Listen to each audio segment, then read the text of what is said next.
Autism ബാധിച്ചവരുടെ എണ്ണവും അത് പൊതുസമൂഹത്തിലും കുടുംബത്തിലും വരുത്തുന്ന സങ്കീർണതകളും ഏറെ വർദ്ധിച്ചു വരുന്ന ഒരു കാലഘട്ടത്തിലൂടെയാണ് നാം കടന്നു പോകുന്നത്. അതുകൊണ്ട് തന്നെ ഓട്ടിസം ബാധിച്ചവരുടെ പഠന പരിശീലന പുനരധിവാസം വളരെ പ്രാധാന്യമർഹിക്കുന്നു. ഈ അവസരത്തിലാണ് Saint John of God centre വളരെ നൂതനവും ശാസ്ത്രീയവുമായ മാർഗങ്ങൾ ഉൾക്കൊള്ളിച്ചുകൊണ്ട് 2025 ഫെബ്രുവരി 4 Saint John of God autism and early intervention സെൻറ്ററിന് തുടക്കം കുറിച്ചത്.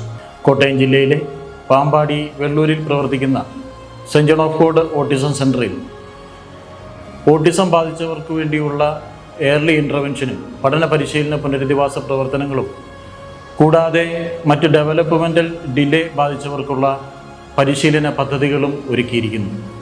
നമ്മളൊരു കുട്ടിയും പേരൻസുമായിട്ട് നമ്മളിവിടെ വരുമ്പോൾ നമ്മൾ അവരുടെ ആദ്യം നമ്മൾ റിസപ്ഷനിൽ നിന്നൊരു ഫോം ഫില്ല് ചെയ്ത് അതിനുശേഷം സോഷ്യൽ വർക്കറായ എന്നെ കണ്ട് കേസ് ഹിസ്റ്ററി എടുത്ത് പിന്നെ നമ്മൾ കേസ് അസസ്മെൻറ്റ് പല ടൈപ്പ് അസസ്മെൻറ്റ് ടെസ്റ്റുകൾ നമ്മുടെ ഓരോ തെറാപ്പിസ്റ്റുമാരും ചെയ്തതിന് ശേഷം ഞങ്ങൾ മൾട്ടി ഡിസിപ്ലിനറി ടീം മീറ്റിംഗ് കൂടിയിട്ട് നമ്മളൊരു പ്ലാൻ തയ്യാറാക്കും. ഓരോ കുട്ടികൾക്കും ഉതകുന്ന രീതിയിലായിരിക്കും നമ്മളത് തയ്യാറാക്കുന്നത്.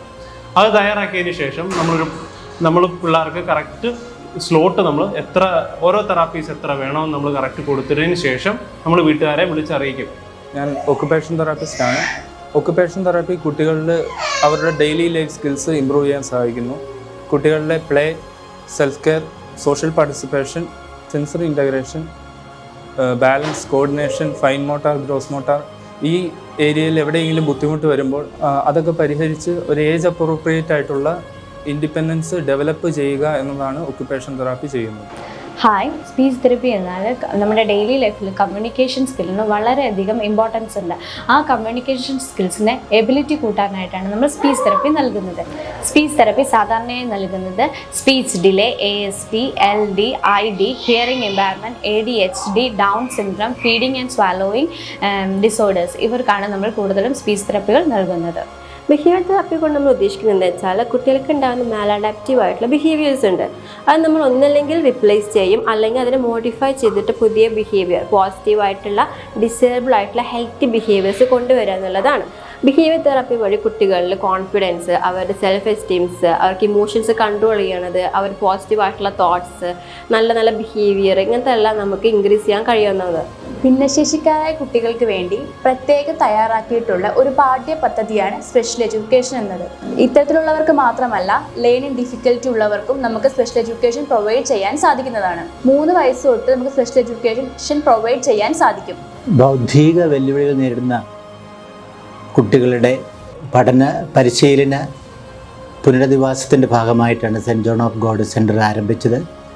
1998 5 കുട്ടികളെ കൊണ്ട് ആരംഭിച്ച് 2003 ആധുനിക സജ്ജീകരണങ്ങളോടുകൂടി അത് വിപുലമാക്കി 18 വയസ്സിന് താഴെയുള്ള കുട്ടികൾക്ക് വേണ്ടി പഠിക്കാനുള്ള Saint John of God special school, അവർക്ക് താമസിക്കാനുള്ള 6 ഹോസ്റ്റലുകൾ, 18 വയസ്സിന് കൂടുതലുള്ളവർക്ക് അവരുടെ പരിശീലന പുനരധിവാസത്തിൻ്റെ ഭാഗമായിട്ട് വൊക്കേഷണൽ ട്രെയിനിങ് സെൻറ്റർ, പിന്നീട് കാലഘട്ടത്തിൻ്റെ ആവശ്യമനുസരിച്ച് ആജീവനാന്ത പരിചരണത്തിന് വേണ്ടിയിട്ട് ജീവിതകാലം മുഴുവൻ താമസിക്കുവാനായിട്ട് തറവാട് എന്നൊരു പ്രസ്ഥാനം ഇവിടെ ആരംഭിക്കുകയുണ്ടായി. പിന്നീട് നമ്മുടെ ടീച്ചേഴ്സിൻ്റെ ട്രെയിനിങ്ങിന് വേണ്ടിയിട്ട് സ്പെഷ്യൽ B.Ed, സ്പെഷ്യൽ D.Ed എന്നിവ ആരംഭിക്കുകയുണ്ടായി. ഈ പുതുതായി തുടങ്ങിയ saint John of God autism centre വ്യക്തികൾക്കും സമൂഹത്തിനും കുടുംബത്തിനും വലിയൊരു കൈത്താങ്ങായി മാറട്ടെ എന്ന് ആശംസിക്കുന്നു, ആഗ്രഹിക്കുന്നു.